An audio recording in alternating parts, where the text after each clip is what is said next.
Ada polemik ijazah itu. Itu hal terakhir yang bisa saya sampaikan. Mungkin berikutnya bisa dijelaskan lebih detail lagi oleh ahli digital, oleh ahli telematika, Mas Roy. Silakan, Mas Roy. Assalamualaikum warahmatullahi wabarakatuh. Salam warahmatullahi Ya, saya siang hari ini bersama dengan Ustadz Kosinuddin. Ya, tadi ada Pak Abdul Ghaffar Sangaji yang nanti akan menjadi kuasa hukum dari pelapor. Juga bersama Pak Samsir Siregar. Pelapornya adalah Saudara Rustam Effendi.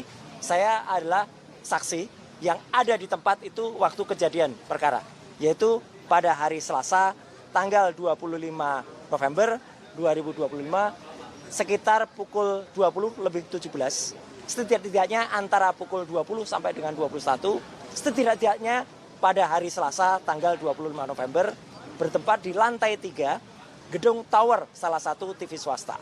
Ya, jadi itu lokus dan tempusnya sudah sangat betul. Saya hadir langsung, jadi saya melihat dengan mata kepala sendiri, saya mendengar dengan telinga saya sendiri. Dan apa yang disampaikan Pak itu adalah file ini. Jadi ini adalah sebuah tayangan yang saya dapatkan sama persis, identik dengan file yang diserahkan oleh saudara AA tadi ke televisi yang bersangkutan. Dan saya sudah memperoleh file ini juga dari pihak yang berkompeten dari tangan yang sama. Jadi saudara AA menyerahkan kepada seseorang itu juga A1 menyerahkan kepada saya. Jadi ini bukan file yang lain. Ya, ini adalah file yang disebut scan ijazah asli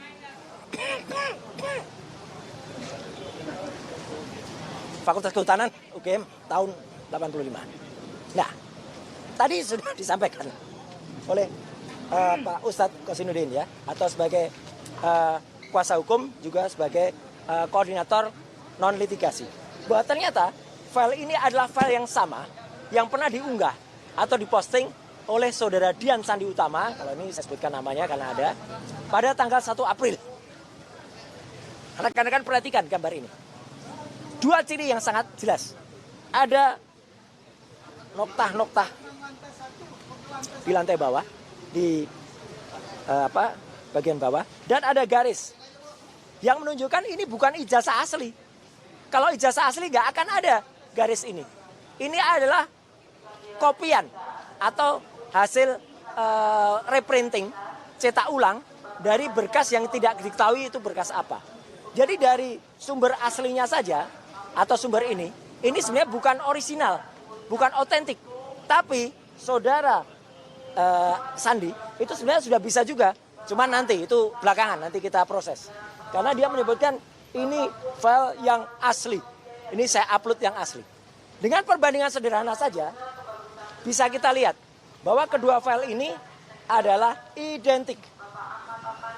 Yaitu apa? Ada garis kertasnya, batas tepi. Ini juga ada garis kertasnya. Ada bekas noda-noda yang di sini berusaha dikamuflase, berusaha dihilangkan. Jadi ini sudah melakukan editing. Sudah berusaha dihilangkan, tapi yang menghilangkan kurang pinter. Ya, dia tidak cakap atau belum belajar secara detail lagi. Dan apa yang dilakukan? Melakukan koreksi. Jadi koreksi citra. Yang tadinya miring, trapesium, dia dikoreksi menjadi lurus. Inilah yang namanya manipulasi atau editing. Jelas banget. Membuat seolah-olah tampak asli. Padahal tidak. Ini dari gambar yang sama. Dan bahkan lebih parah. Sebagai lulusan asli Universitas Gadjah Mada 2 kali ya S1 S2, saya sangat geram karena logo dari Universitas Gadjah Mada yang diciptakan oleh Pak RJ Katamsi ya pada saat awal pendirian UGM dulu ternyata sudah dirusak. Teman-teman lihat, logonya menjadi tidak indah lagi, tidak lagi segi 5. Tapi dalam bahasa Jawa ini pating pletot ya. Pating pletot itu rusak, lonjong. Ya, kalau dulu huruf A-nya mencorot, kalau ini pating pletot, ya. Jadi logo UGM dirusak. Kami sebagai alumni UGM, alumnus UGM ini benar-benar sangat marah dengan ini. Jadi dia di samping sudah merusak, membuat seolah-olah asli, tapi telah merekayasa gambar ini. Dan ini pun sudah kami analisis dengan analisis histogram. Ini ilmiah. Kalau analisis histogram, dua gambar yang sama, maka citra histogramnya itu akan sama. Di mana ada merah, di mana ada merah, di mana ada kuning, di mana ada kuning, di mana ada biru. Ini jelas, ini dua gambar yang identik. logo Universitas Gadjah Mada itu adalah aslinya seperti ini. Bagus sekali. Logo tadinya segi 5, semenjak tahun 1993 pada saat Dies Natalis UGM ya tahun itu di bawah rektor Profesor Dr. Muhammad Adnan, logo ini disempurnakan menjadi sekarang agak membulat. Jadi kalau anak-anak sekarang mengatakan logo UGM itu harusnya bulat, benar. Dulu segi 5. Ada artinya. 19 itu adalah tanggal lahir UGM, 19 Desember. Ini hiasan ini bukan teratai tapi ini songkok prajurit keraton. Karena dulu UGM itu kuliah pertama di Pagelaran, di Siti Inggil, Keraton Ngayogyakarta Diningrat. Dan kami selalu tiap tahun, tanggal 19 Desember, kami selalu melakukan niti laku dari keraton ke UGM. Ya, jadi saya selalu ikut dan selalu ada yang tidak ikut di niti laku itu. Siapa kira-kira teman-teman bisa menebak ya? Yang ngaku-ngaku lulusan UGM tapi tidak pernah ikut. Ya, ada di situ, ya. Nah, intinya nanti pelapor akan membawa contoh ijazah UGM yang asli. Inilah scan ijazah UGM yang asli. Sama-sama dari Fakultas Kehutanan, sama-sama diterbitkan tahun 1985. Bedanya apa? Ini kalau scan asli selalu munculnya nama watermark. UGM itu punya pelindung seperti pada uang kertas. Inilah watermark. Dan ada juga emboss. Di sini nampak embossnya. Pada cap di bawah timbul ya. Di dekat rektor pada tahun itu Profesor Dr. Teuku Yakob. Ya, jelas betul. Ini ijazah asli tahun 85 yang kemudian kita scan. Kenapa saya kaburkan? Karena beliau bukan pejabat publik. Saya menghormati beliau. Ya, kalau beliau pejabat publik ya. Apakah ini tahun angkatannya Jokowi? Enggak penting. Yang penting lulusan tahun 85. Kalau 85 dan ini pada periode awal saja sudah begini, maka periode yang dikatakan periodenya Jokowi yang itu katanya tahun 85 tapi bulan November harusnya juga sama. Nah, teman-teman bisa lihat perbedaannya. Yang satu nggak ada watermarknya, yang satu ada, yang satu tidak ada embossnya, yang satu jelas ada. Meterainya pun berbeda. Kenapa? Karena memang periodenya berbeda. Ini periode awal tahun, ini periode akhir tahun. Nggak masalah. Jadi kalau ada sekarang saudara AA itu seolah-olah mengaku sebagai ahli meterai ya. Gitu. Meterainya merah, biru. Itu nggak prinsip. Meterai pada tahun itu memang ada dua macam. Meterai merah pada awal tahun, 2 periode, Februari dan Mei. Meterai hijau itu pada periode Agustus dan November. Gitu aja udah itu dipatahkan kemarin oleh profesor dari UNJ ya pada siaran yang ada Bang Kasinuddin ya. Jadi itu clear sekali. Intinya begini. Apa yang dilakukan saudara AA dan dibantu oleh orang yang mengaku ahli digital forensik ya, saudara JS itu yang malam hari itu dia berdebat malah dengan AA di acara itu, malah yang aku ahli itu saya, jadi dia gugup sekali, saya tidak tahu file ini, padahal AA itu mengatakan filenya dari dia. Dan apa yang dilakukan oleh yang mengaku ahli itu, dia mengatakan dengan lantang, saya punya scan asli dan ditunjukkan pada YouTube pada saat DF Talk ya, Digital Forensic Talk. Jadi itu juga nggak benar, nggak boleh. Kata ahli hukum kita, Pak Sang Haji, seorang ahli membocorkan file. Ya, dia membocorkan itu pada tayangan YouTube-nya. Dan malam hari itu dia ngaku. Ditanya oleh presenternya, ya, saudara Awe, ya, gitu. Dia mengatakan basic questions. Mana file aslinya? Wow, bingung dia. Jadi saudara JS pun meneliti file yang tidak asli. Padahal kami dituduh meneliti yang tidak asli. Kalau ahli yang dipakai kepolisian saja meneliti file yang tidak asli, ya, itu harusnya berlaku imbang, equality before the law. Jadi intinya, saya yang ada di tempat kejadian, di lokasinya, di TKP, siap untuk menjadi saksi, ya, fakta, bahkan kepentingannya nanti akan juga siap menjadi ahli. Ada juga Bang Dr. Rismon Sianipar tadi, ya, itu juga sudah menyatakan kesediaannya untuk menjadi ahli. Tadi di kantin juga belum menyatakan sama, dan dibersamai oleh banyak yang akan memperkuat Bang Rustam Effendi. Saya kira itu. Baik. Bang Kosin, yang saya Selanjutnya sampaikan. Bang Rustam, ini beliau yang bertindak sebagai pelapor karena beliau di tanggal 25 ada di TKP. Dan dengan ini saya serahkan bukti-bukti ini kepada Bang Rustam, dan saya siap untuk datang lagi nanti pada saat di BAP sebagai saksi. Siap, terima kasih Mas Roy. Siap, makasih. Bersama dengan sama. Ya. Oke, bismillahirrahmanirrahim. Assalamualaikum warahmatullahi wabarakatuh. Assalamualaikum. Hari ini saya ke Polda Metro Jaya akan melaporkan yang bernama berinisial AA dan CS. JS. Yang dimana ketika acara di televisi, Ya. dia menyebutkan kalau dia mempunyai scan asli ijazahnya Joko Widodo. Ternyata dinyatakan oleh ahli dari pihak kami, Mas Roy, itu palsu.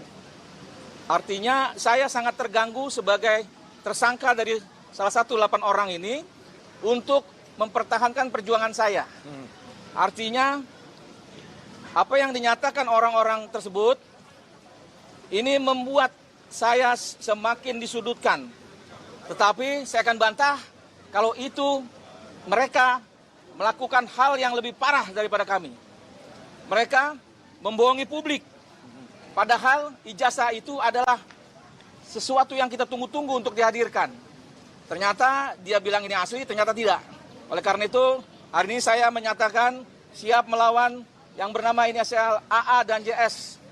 Artinya kami meyakini bahwa ahli mereka yang bernama berinisial JS itu adalah pembohong besar.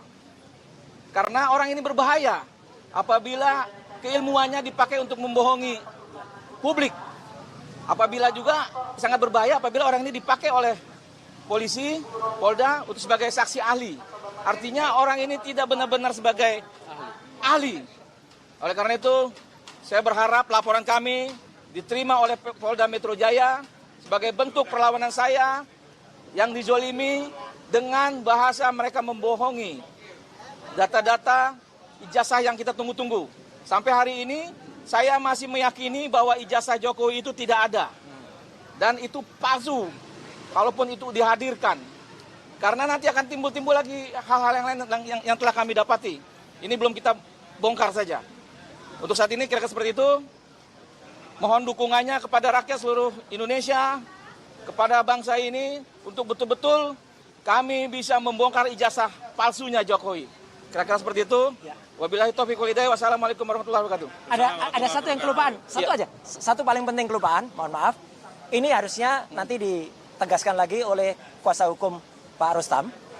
Beberapa hari yang lalu, saya buka saja, teman-teman mungkin juga mendengar, ada seseorang yang melapor Pak Beni Parapat, dan kemudian juga belum berhasil melaporkan, dan katanya lagi dipertimbangkan, lagi didiskusikan oleh Polda Metro, oleh penyidik. Kenapa? Salah satu alasan penolakannya adalah tidak ilmiah sama sekali. Dikatakan pasal 32 dan 35 Undang-Undang ITE yang kebetulan saya ikut merancangnya, itu dikatakan delik aduan. Jadi yang harus mengadu adalah orang yang punya ijazah sendiri. Itu tidak benar. Pasal 32-35 itu adalah delik umum. Dan ini dibuktikan dengan pelaporan saudara Jokowi dan orang-orang lain yang melaporkan pasal 32-35 itu katanya ngakunya bukan Jokowi. Ya, Jokowi tidak menyebut pasal, tidak menyebut orang. Berarti itu delik umum, dan di sini pun delik umum itu yang kita masukkan, nanti ahli hukum yang akan menerangkan di dalam bagaimana seharusnya delik umum itu dan bukan delik aduan. Terima kasih. Baik, tambahan ya untuk delik umum delik khusus. Memang laporan Jokowi itu kombinasi antara dua delik ya, delik aduan dan delik umum. Delik aduannya 310 KUHP, 311 KHP dan 27A Undang-Undang ITE. Sementara delik umumnya adalah 32 dan 35 Undang-Undang ITE. Juga ada delik umum yang dilaporkan oleh pelapor lainnya seperti 28 ayat 2 Undang-Undang ITE dan 28 ayat 3 Undang-Undang ITE. Belakangan 28 ayat 3-nya dihilangkan di penyidikan. Yang 28 ayat 2 saja yang naik ke penyidikan. Juga pasal 160 KUHP itu delik umum. Dan hari ini kami tegaskan 32, 35 itu deliknya delik umum. Sepanjang ada orang yang melakukan manipulasi dan itu merugikan. Jadi tidak bisa dikatakan harus Joko Widodo yang merasa dirugikan. Karena yang dirugikan itu adalah publik yang dibohongi oleh keterangan-keterangan ahli yang sebenarnya tidak ahli. Justru menyesatkan publik. Juga keterangan-keterangan dari orang yang sebenarnya juga bukan lawyer, tapi mengklaim sebagai pembela Joko Widodo, tampil di berbagai media dengan klaim-klaim dokumen yang dianggap asli padahal bukan asli. Begitu. Sebelum ditutup ada pertanyaan? Cukup ya? Ya, silakan. Kemarin kan dari salah satu stasiun juga kan ada berapa kali stasiun tuh. Yang satu lagi kan Mas AA sendiri kan mengatakan dia sudah yakinin bahwa kalau yang dia punya kan adalah asli dan dia tidak. Itu ada bukti. Maksudnya dia pun pasang badan. Menurut abang sendiri. Oh, itu bagi orang yang melakukan kejahatan itu nggak ada pilihan selain pasang badan. Dan bagi kita mau pasang badan atau tidak, bahwa dia bukan hanya pasang badan, pasang kaki, pasang kepala, kita angkut semuanya ya. Oke, cukup ya. Terima kasih. Ya.